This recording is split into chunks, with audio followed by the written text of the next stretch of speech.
Welcome to today's reflection on Matthew 9.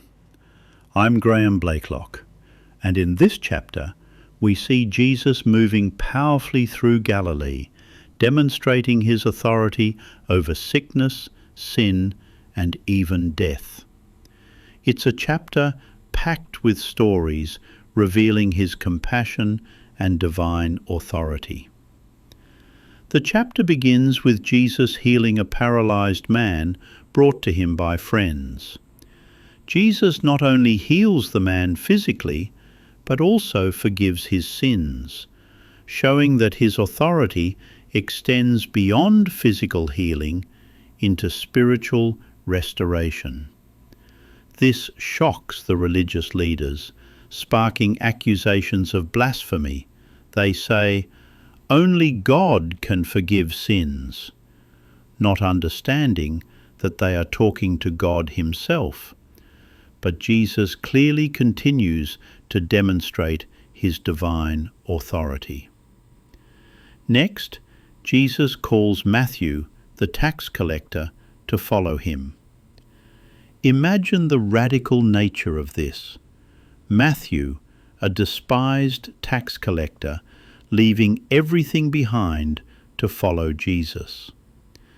This act shows that no one is beyond the reach of Christ's grace, even this despised tax collector.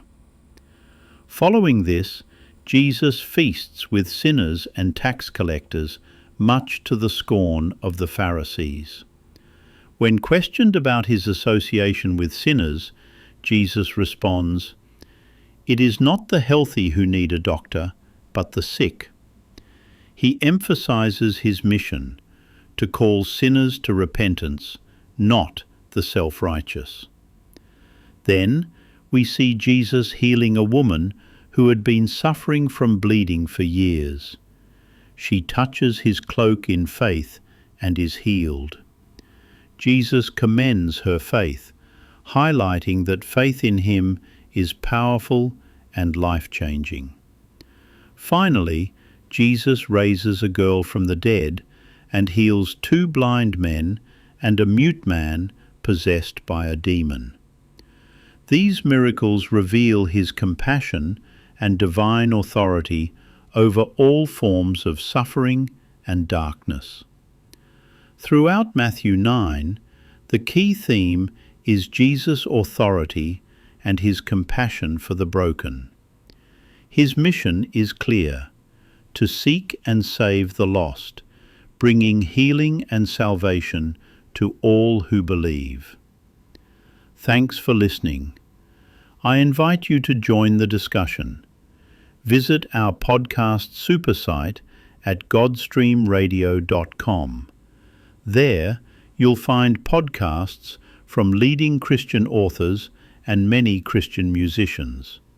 Plus, be sure to subscribe to the Divine Stream Radio newsletter, where you'll receive inspiring messages and have the chance to enter our monthly draw to win one of Dr. Michael Youssef's books.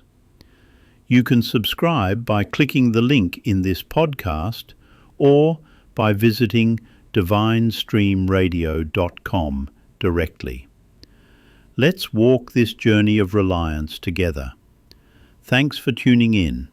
Until next time, stay faithful and seek God's heart.